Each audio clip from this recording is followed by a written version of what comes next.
Monsieur, par son communiqué numéro 002/CENI/2024 du 5 janvier 2024, la CENI est passée aux aveux flagrants de la grande mystification électorale dont elle est auteure et instigatrice.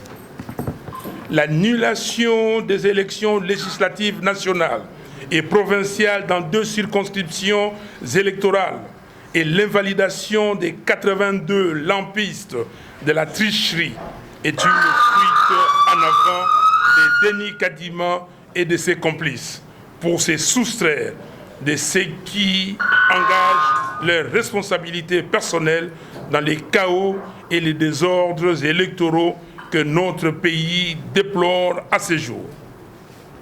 Après avoir obstinément refusé l'audit du fichier électoral, Denis Kadima est dans la même logique aujourd'hui de se soustraire à une commission d'enquête indépendante qui va déterminer sa propre implication ainsi que celle de tous ses complices dans la fraude et la tricherie électorale que nous avons toujours dénoncées et qui viennent d'être démontrées à la face du monde. La simple analyse de la liste des 82 sacrifiés démontre que la fraude s'est disséminée sur toute l'étendue du territoire national.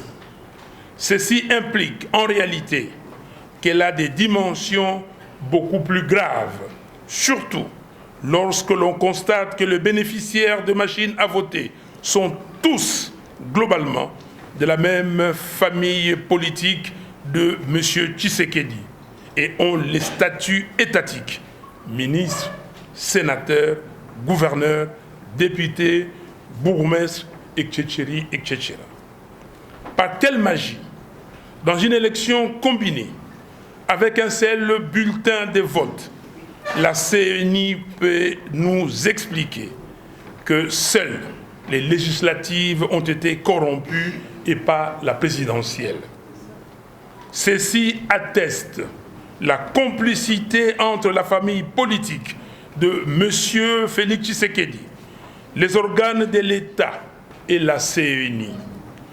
Raison pour laquelle la CENI est toujours dans l'incapacité de répondre à des questions aussi fondamentales que le nombre de bureaux de vote qui ont effectivement ouvert, le nombre de machines à voter réellement déployées, le nombre de bulletins de vote imprimés et aussi le nombre de machines à voter qui ont été mises à la disposition de la famille politique de Félix Tshisekedi pour orchestrer la fraude que nous décrions.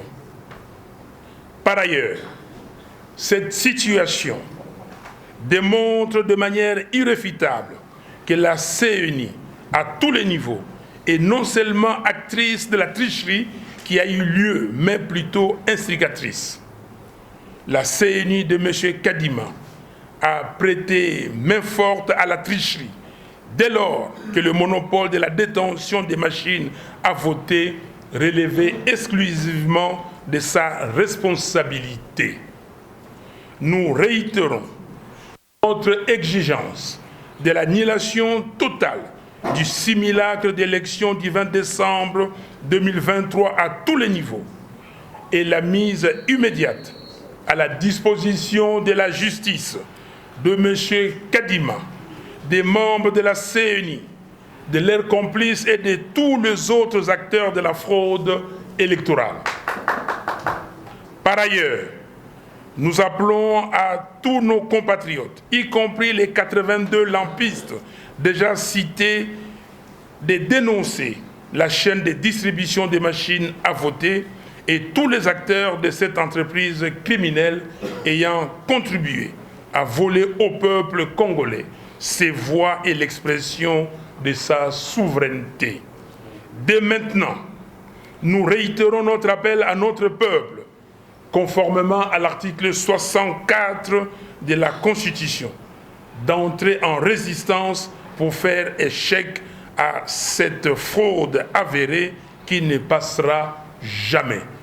Je vous remercie. À la justice congolaise, je tiens à souligner devant vous la presse que toutes les personnes que vous voyez devant vous sont des démocrates. C'est pour cette raison que nous avons participé aux élections qui est un processus démocratique. Nous avons participé à ces élections parce que nous avions espoir que ces élections seront organisées en toute transparence. Pour preuve, nous nous sommes battus en amont pour obtenir l'audit du fichier électoral et tout ce qui est nécessaire pour garantir la transparence du processus. Pendant que nous sommes ici en tant que démocrates, il y a des gens qui ne sont pas démocrates, mais qui revendiquent avec d'autres moyens. Donc quand on parle de la justice, c'est vrai que nous parlons de la justice indépendante. C'est le souhait de tout Congolais. Cette justice-là consacrée par notre Constitution, c'est cette justice-là que nous voulons. Mais nous ne sommes pas des idiots. Ce n'est pas que lorsque nous allons devant les instances judiciaires et que nous sommes victimes d'une injustice, il ne faut pas penser que nous sommes des idiots, non. Nous sommes tout simplement des bonnes foi, mais nous avons en face de nous des gens animés de mauvaise foi. Voilà. Nous avons affaire à un processus électoral qui a fait usage d'une technologie qu'on appelle machine à voter ou dispositif électronique de vote. C'est une technologie importée pour laquelle notre pays a dépensé dans 1,3 milliard de dollars globalement. Cette technologie est censée être inviolable. C'est une des garanties pour lesquelles on souscrit à un marché international. Or, l'inviolabilité de cette technologie implique le monopole de la détention de ces machines par la CENI. Lorsque ces machines ont échappé au circuit de la CENI, cela implique aussi que et les codes et tous les intrants ainsi que les bulletins sont sortis de la CENI. Par conséquent, la responsabilité de tous les membres de la CENI est engagée totalement. On ne peut pas juste se limiter auprès des détenteurs et des usagers de ces dispositifs électroniques de vote.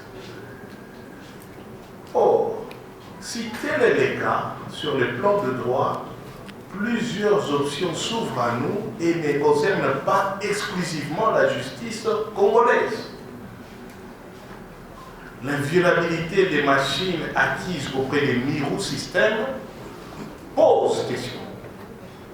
Et nous devons savoir, l'État congolais, le peuple congolais, dont nous tous ici, nous avons donné de l'argent pour avoir des élections dont Mirou système nous avait garanti, au regard du dispositif électronique, qu'elles seront inviolables. Or, ces machines ne sont pas inviolables, puisqu'on les a bourrées. Donc, même Mirou système à la face du monde voit sa crédibilité remise en cause parce que l'un des éléments de sa spécialité à travers le monde, c'est de dire qu'ils vendent des machines inviolables. Et toutes ces personnes qui ont pris l'action du peuple congolais, nous sommes en droit de les poursuivre.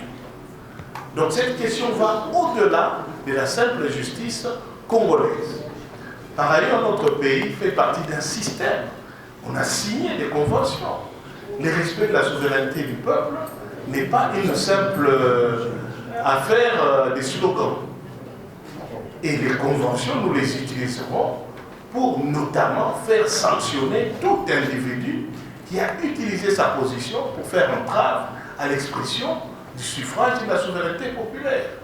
Donc, croyez-moi, nous pourrons commencer au Congo, mais nous ne nous limiterons pas seulement au Congo. Et la justice, ce n'est pas seulement les magistrats des cours et tribunaux.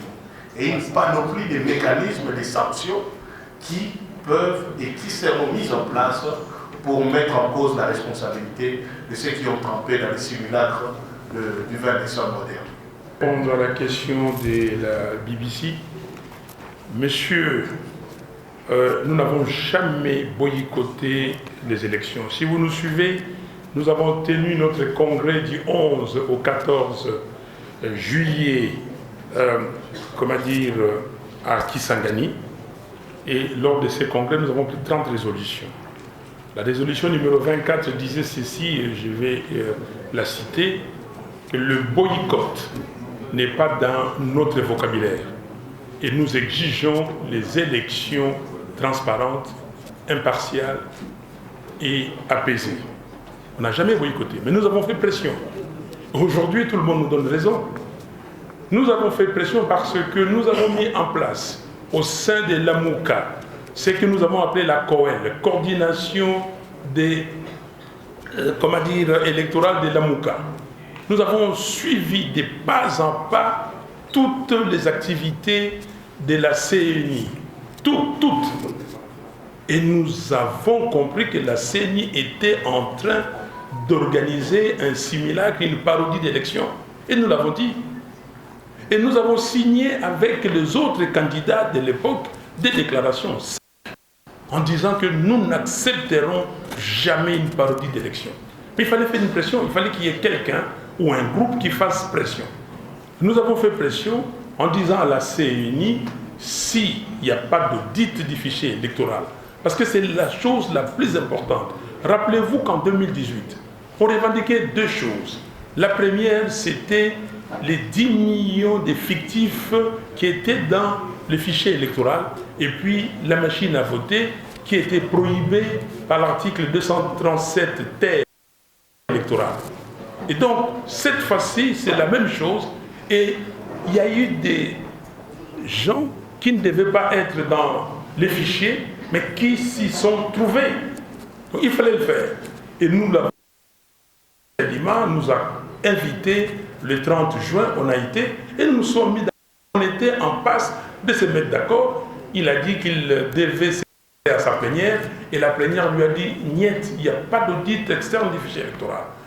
Nous avons dit, dans ce cas-là, nous ne présentons pas non plus nos candidatures à tous les niveaux. Mais, quand les catholiques et les protestants ont dit que oui, nous aussi, on a demandé l'audit externe, ils ont refusé. Nous avons aussi demandé l'audit citoyen, ils ont refusé. Et maintenant, nous allons les avoir en allant devant le bureau de vote, bureau par bureau, et filmer les résultats qui seront proclamés, qui seront publiés et affichés pour que la transparence y soit. Et là, dans ce cadre-là, nous, la MOUCA, nous sommes réunis en disant, mais qu'est-ce qu'on fait? Revenons. Parce que ce n'est pas les boycotts. Ce que nous cherchons, c'est la transparence. C'est les élections transparentes, les élections impartiales. Et nous sommes allés, et j'ai bien dit à M. Kadima, nous ne sommes pas revenus ici pour que vous trichiez facilement. Nous sommes venus pour vous coincer. Et nous avons demandé à ce qu'ils récupèrent, que la CENI récupère nos candidats députés provinciaux et députés nationaux. Il n'a pas voulu. Certains de nos membres sont partis, mais la plupart, 98%, sont restés. Et nous avons été. Donc, quand vous dites que, est-ce que vous regrettez? Mais est-ce que là, il y a eu élection? Si nous n'étions pas là, je vous le garantis, si on n'était pas là, même cette tricherie ne se serait pas fait comme ils l'ont fait. Ils se sont précipités et pour eux, il fallait ridiculiser certaines personnes. Je ne vais pas les citer ici, mais voilà là où leurs projets néfastes les ont amenés. Donc, ils sont aujourd'hui eux-mêmes ridicules parce que, comme disait Mobutu, vous êtes jeune ici, mais les gens de mon âge, peut-être moins âgés que moi, doivent les comprendre. Il disait aux gens, mais même si vous voulez voler, si vous voulez voler, volez intelligemment. Même tricher, ils ne savent pas tricher. Mais qu'est-ce qui s'est passé? Ils ont été confondus. Donc, pour nous, nous n'avons jamais boycotté les élections, nous ne boycotterons jamais les élections, mais ce que nous voulons, ce sont les vraies élections. La souveraineté du peuple congolais doit être garantie. On ne peut pas mettre à la tête du pays comme M. Tshisekedi, et vous le savez tous, qui n'a jamais été élu, et le mettre pour diriger ce pays. Je vous pose une question. Je prends quelqu'un qui n'est pas là. Il est représenté, le docteur Mukwege. Le docteur Mukwege, il est docteur, prix Nobel de la paix. Il est pasteur. Il est à Panzi. Est-ce que vous imaginez que le docteur Mukwege soit battu à plate couture à Panzi? Est-ce que vous acceptez ça? Surtout, et là je m'adresse aux Occidentaux, qui s'évertuent tout le temps à dire que non, le vote au Congo est sociologique. Vous avez bien un vote sociologique ici? Est-ce que M. Félix Tshisekedi, à Kikwit, il peut gagner, peut me battre? À Kinshasa, ici, il peut me battre? Quelle corrélation faites-vous entre la campagne et les résultats? J'ai marché d'Ndjili jusqu'à l'aéroport d'Ndjili jusqu'à Sainte-Thérèse. Vous avez vu le monde? Et ces gens-là étaient amnésiques 5 jours après pour ne pas voter utile. Donc là, aujourd'hui, Félix Tshisekedi voulait prendre une revanche. Mais malheureusement, même l'intelligence à ces niveaux manque. En 2018, nous avons mis, je l'ai dit ici, Bolengeteng est présent ici, en 2018, nous avons mis 220 000 témoins. Je vous le dis, 220 000 témoins pour la MOCA. Et nous avions des procès verbaux. Et nous avons constitué 26 cartons, province par province. On a amené ces procès verbaux à la Cour constitutionnelle. Et on vient nous dire qu'on n'a jamais amené. Et Dieu merci que le juge Corneille Wassenda, dans son opinion dissidente, l'a bien spécifié, que les avocats de Fayulu ont amené des PV, demandé à la partie adverse d'analyser ça et de tirer des conclusions. On ne l'a jamais fait. Cette fois-ci, je peux vous dire qu'on a fait plus de 220 000. Si vous prenez tous les candidats ici réunis, c'était plus de 300 000 témoins. Mais est-ce que les témoins ont amené des PV?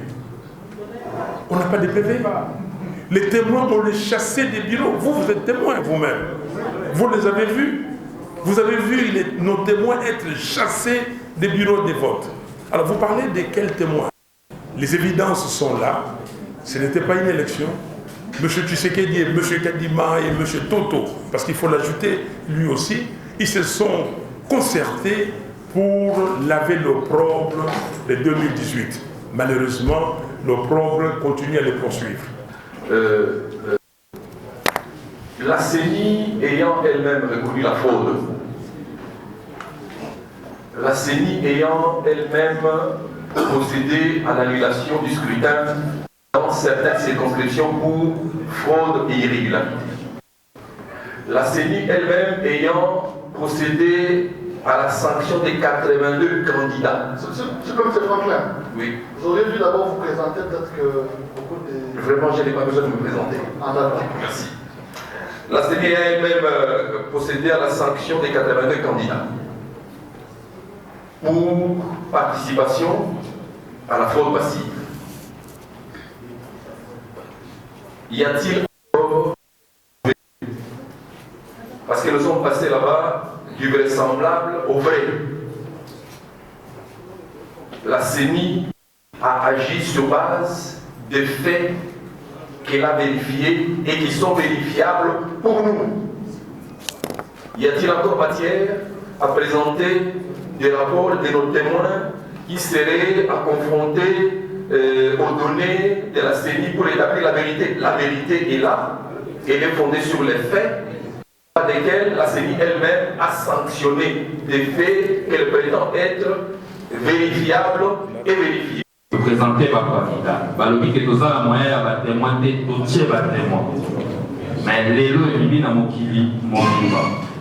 Tous les sous la poste à pouvoir voter mokili mobimba et moni que Félix Tshisekedi et Longo Nakadima va préparer maman na fraude électorale dans Congo et Banda kino lelo na esalema boye te elobi nango président Fayulu na mayele ya kofraude mpe bazangi yango tolobi boye ata soki moke te Congolais akondima souveraineté na ye droit na ye ya kopona bato esengeli bakumba bomoi na ye ekoyibama lisusu ndenge esalemaki na 2018 lokola bamesani na kimoyibi bakomi bakondi na nsima ya kompromis lelo balobi babakisa manda mosusu na kimoyibi nde tolobi awa ndenge tolobaki mikolo eleki tobengisaki bino ya le 31 décembre que le peuple congolais qui pas y biso yeba ete fraude électorale et salami yambalo et salami pe elakisami ba ministre na kati ba gouverneur na kati ba bourgmestre na kati bango nyonso bato ya Tshisekedi bayibi volonté ya peuple yango wana tolobi na nzela ya article 64 ya constitution biso badémocrate elongo na peuple esengeli totelema torésister contre okondi oyo ya bayibi bangivi bafraudeur na mikolo ezali koya baaction ekopesama esengeli na biso tokima biso banso mpona koresiste na bato oyo bamesani koyiba volonté ya population mbala oyo ezali ya suka mpe ekobandelama te esengeli maponami oyo ebandelama po ete congolais volonté na ye ezala effectivement respecté. Ozwi mpe kaka lokasa moko obopona na mokonzi ya mboka na badepute bongo boloba ete oyo ya badepute nde esalami na ndenge ya milinga kasi oyo ya mokonzi ya mboka esalami na ndenge ya alima esika nini botia mayele ya kuzoka ekondimama soko moko ete. S'il avait revendiqué la victoire, serait-il considéré comme issu de l'Afrique? Denis Kadima, c'est comme un professeur qui donne des questionnaires, des examens d'avance à certains étudiants et qui leur donne même les réponses, les corriger. Et tout à coup, ces élèves-là, indélicats, on les trouve en possession et du questionnaire et des corrigés. Et ces profs veulent être aussi celui qui doit sanctionner les élèves. Raisonnons, on a tous fait les études. Qu'est-ce qu'on décide en ce moment-là? Le prof doit être sanctionné et renvoyé de l'institution. Les étudiants doivent être sanctionnés et renvoyés de l'institution. Et l'examen doit être annulé. Or, il y a des étudiants qui n'étaient pas dans la fraude et qui ont peut-être fait des meilleurs points que les tricheurs. Mais puisque l'examen doit être annulé, aucun étudiant ne peut revendiquer ça. Est-ce que nous nous comprenons? Oui. Très bien, merci. Merci beaucoup. Alors, il y a une question qui me paraît un peu intrigante. On ne fait pas de la politique fiction. La question n'est pas de savoir combien de voix aurait eu Martin Fayulu ou combien de voix aurait eu Denis Mukwege ou combien de voix aurait eu Moïse Katumbi. Ça, c'est les droits souverains du peuple congolais. Il avait le droit de choisir qui il veut. Mais ici, on lui a volé ses droits. C'est ça la vraie question. Le peuple n'a pas voté. Des individus ont pris des machines et ont décidé de substituer leur voix à la voix du peuple. C'est ça la vraie question. Nous venons revendiquer aucune voix ici. Nous venons dire que le peuple n'a pas voté. Et aucun tricheur ne peut bénéficier de ce que le peuple n'a pas désigné. Alors vous nous amenez dans des spéculations qui sont de la politique fiction et qui ne sont pas l'enjeu de ces débats. L'enjeu est beaucoup plus important. Et cet enjeu questionne quelque chose de beaucoup plus grave. Pourquoi nous n'allons pas devant la Cour constitutionnelle? Est-ce qu'aujourd'hui, sérieusement, dans les triangles de la tricherie, est-ce que vous posez les vraies questions? Que la CENI qui a des machines à voter, ces machines ont été retrouvées entre les mains des candidats. Est-ce que vous comprenez la gravité d'une telle situation dans un pays? Ces machines n'auraient jamais dû se retrouver ailleurs que dans la CENI. Et si ces candidats ont eu ces machines, donc ils ont eu les Ces codes, il n'y avait que la CENI qui pouvait les détenir. Est-ce que vous réalisez cette gravité-là? Et tous ces candidats étaient du même camp. Et ils avaient tous, pour la plupart, des responsabilités. Soit des ministres, soit des gouverneurs, soit des députés. Ça me permet d'arriver à notre question. Vous dites, il y a eu 2 renégats d'ensemble qu'on a retrouvés dans cette histoire. Notre parti ne soutiendra jamais les fraudeurs.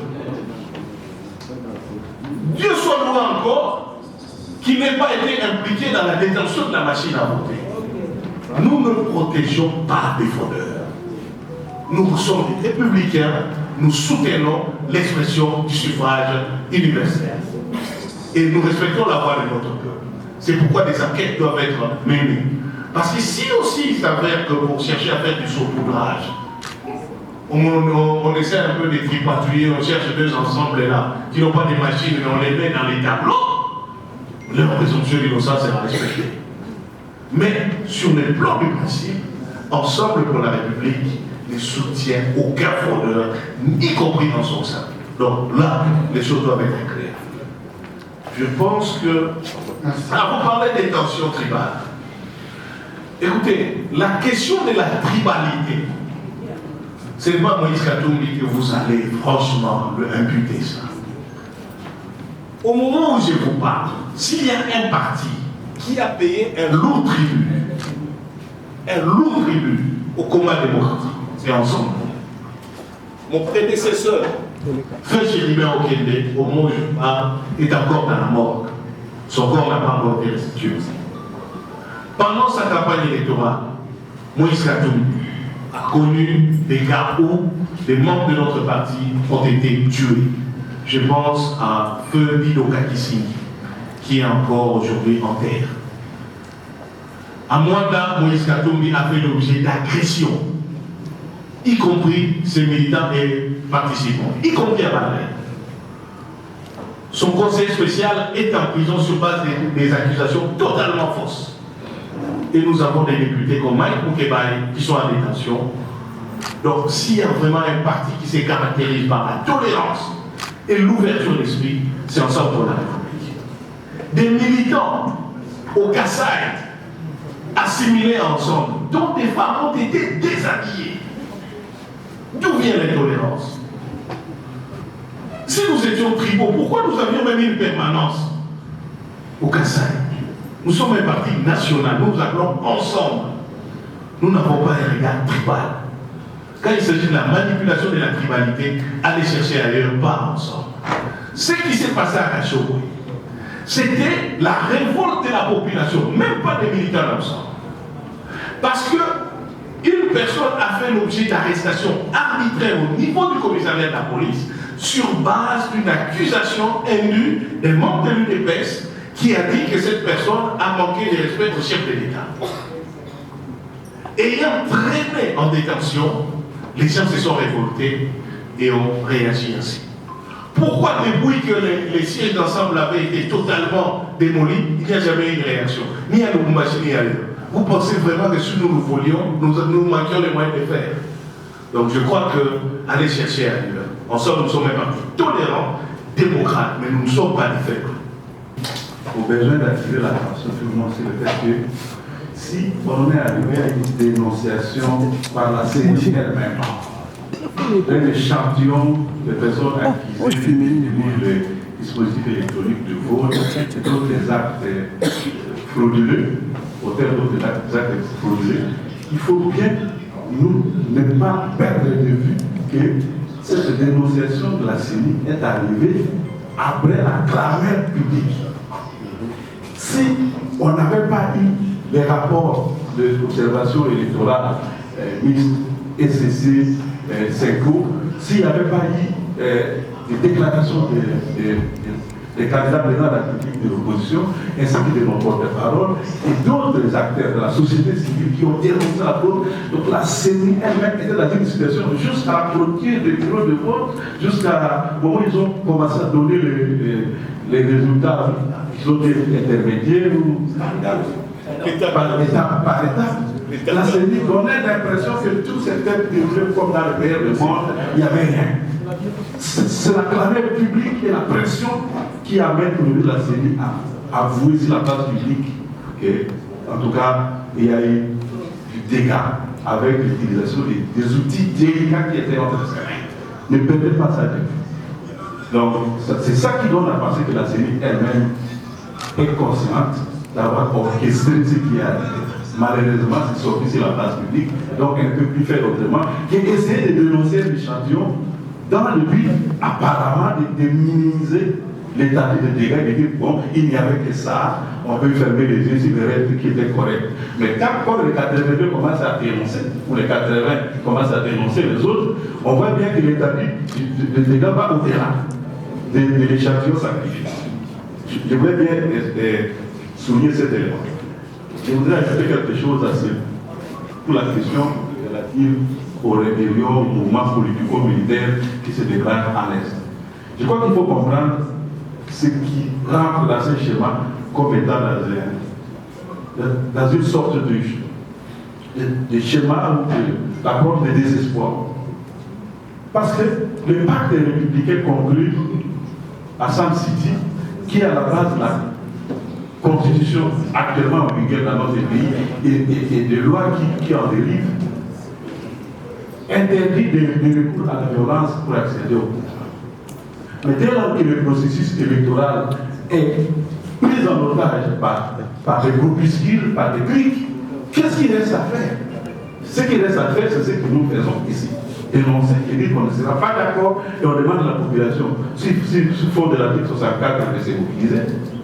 Faire ce que la composante de l'opposition qui n'a pas participé au processus électoral, notamment les FCC font, dénoncer et exiger ce qui eux-mêmes appellent les retours à l'ordre constitutionnel basé sur ces pactes républicains.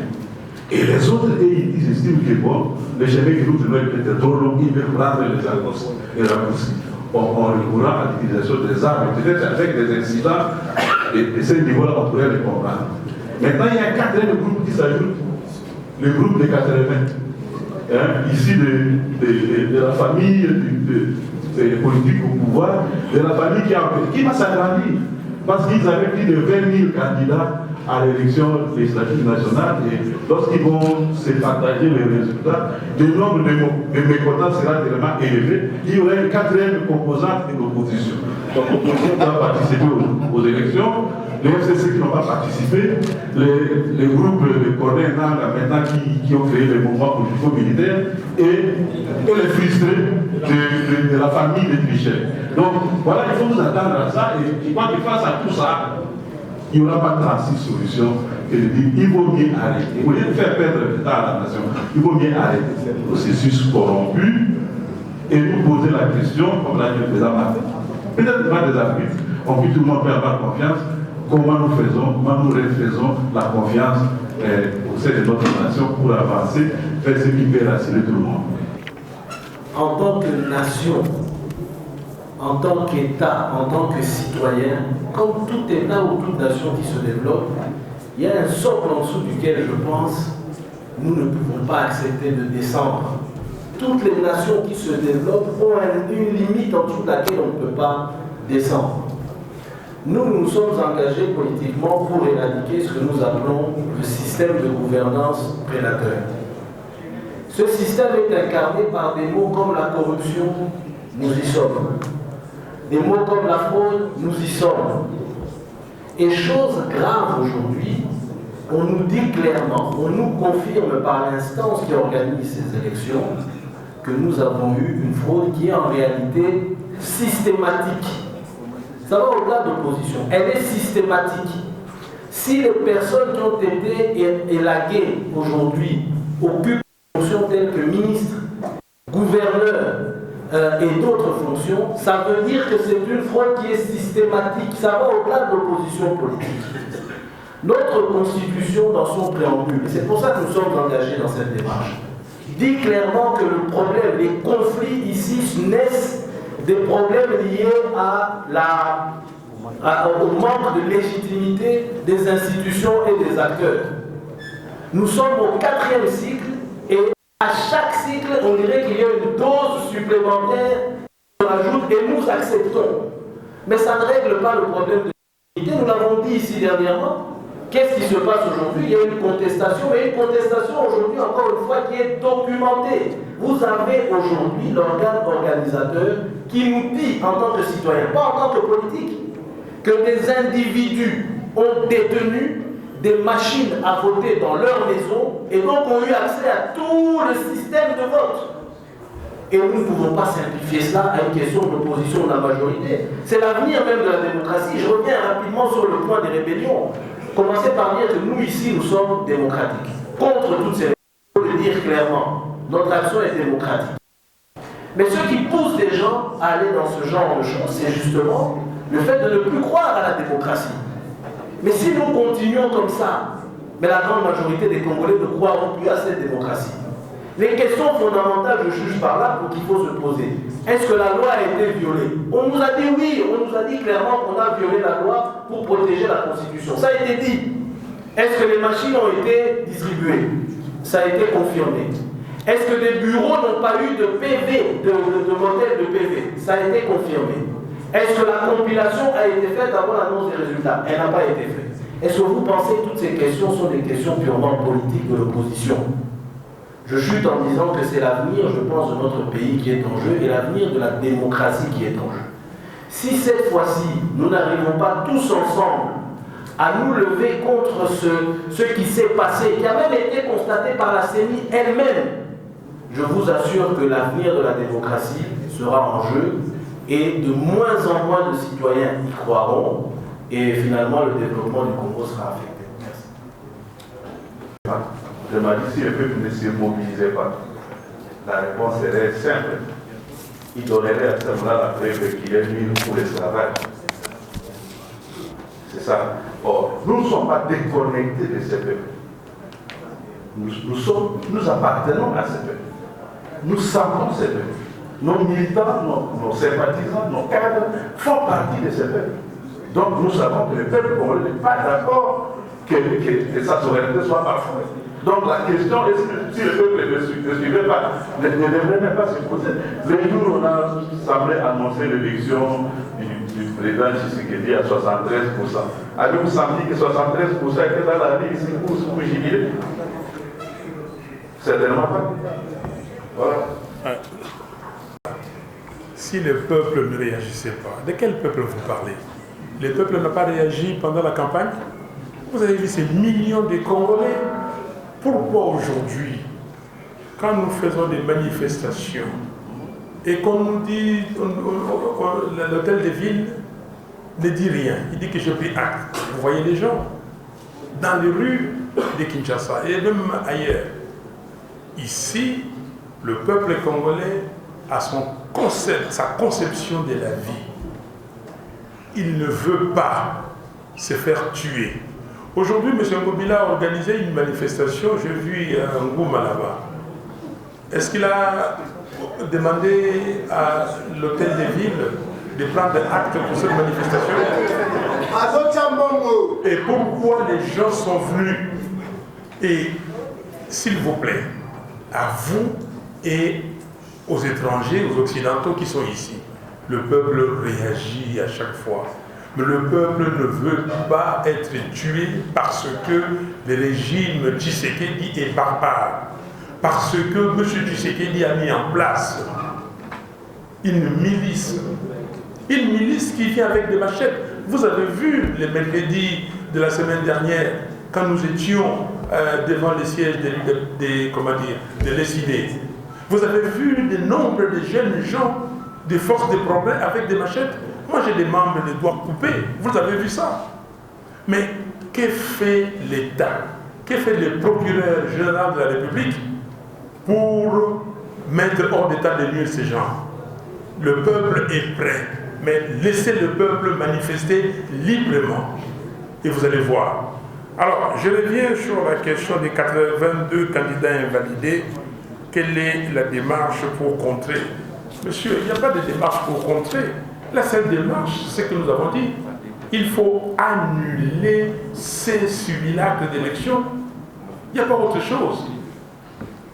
Ça se voit au grand jour, et ça s'est vu au grand jour, qu'il y a eu tricherie planifiée.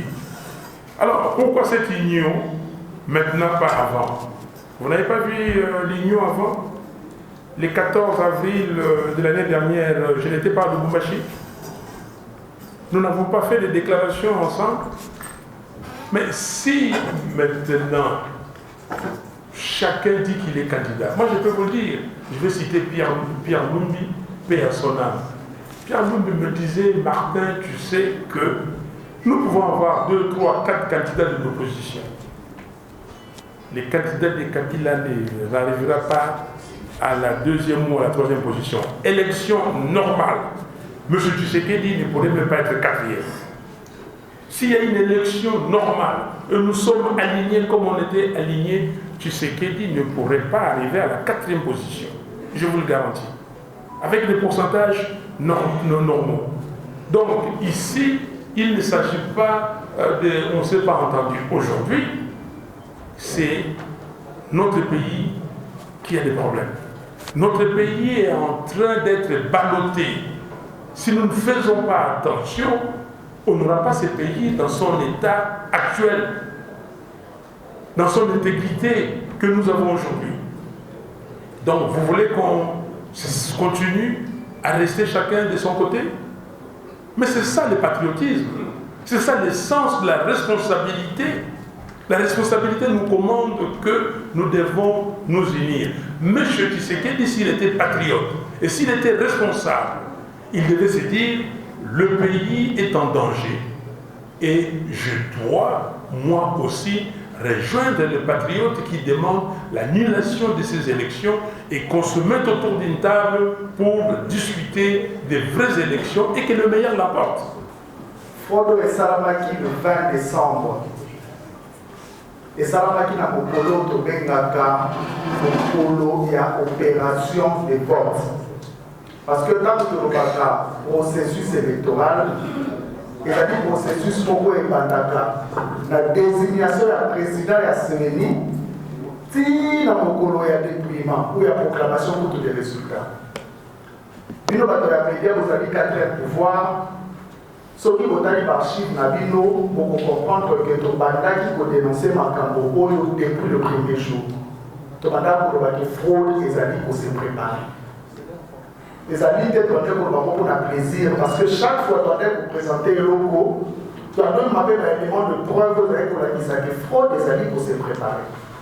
Au moment le 20 décembre, les amis consécration, il y a fraude à préparer qui depuis le colo, il va constituer un bureau.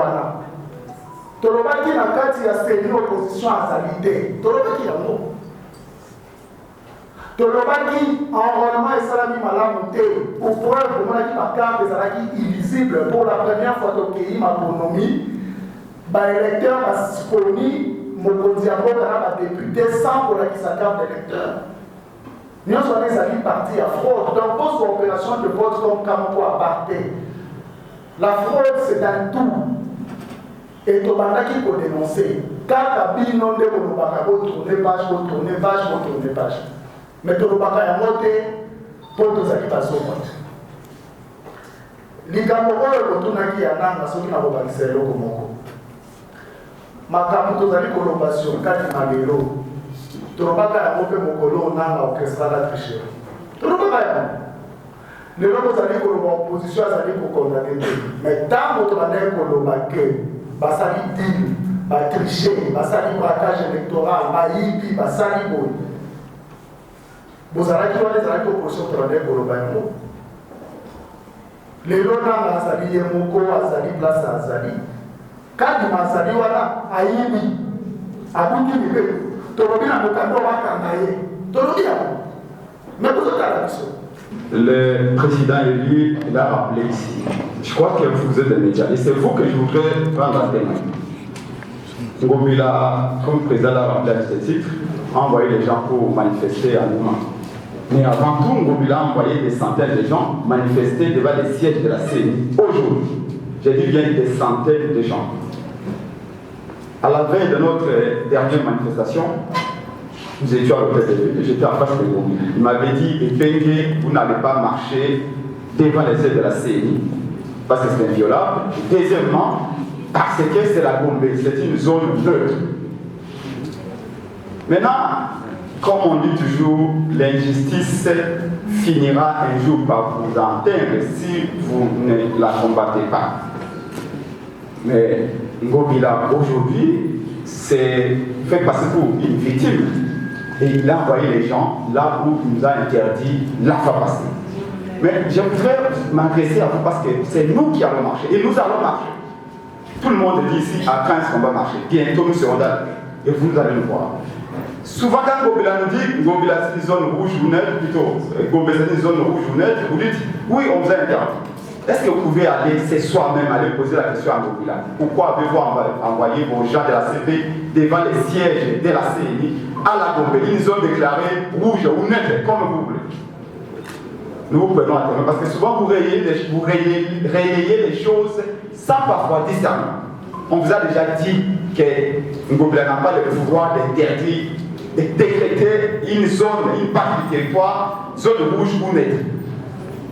Et donc, c'était très important qu'on vous dise que prochainement, quand nous allons sortir, ne venez pas, vous, des médias, nous dire oui, c'est une zone rouge, oui, c'est une zone neutre, Ngobila n'en a pas le pouvoir. Et comme chef de parti, j'ai décidé de vous préciser parce que nos militants se préparent pour des manifestations, comme il a été dit ici par tous les candidats. Merci beaucoup. Merci beaucoup.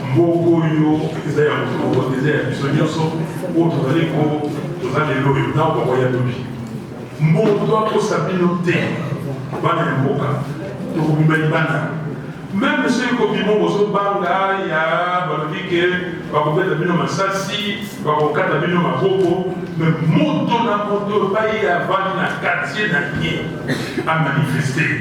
Quand il y a des partout dans la République, parce que mon ami Bouzoba, Ouyo, Baninki, Bafé, Bissamboka, la Bisso qui mon ami.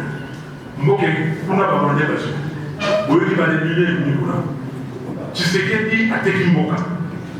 Atekimboka sikoyo yaye po alongola sonyo ezwaki na 2018 apebisi mboka kobebisa makasi mais nzambe alalaka te abimisi ye na kwasa yango wana moto abanga te tokobima soki olobi kindi okobima te na quartier epai mpe ozali manifeste wana eloko na ngei kolebisa bino yango wana merci mingi.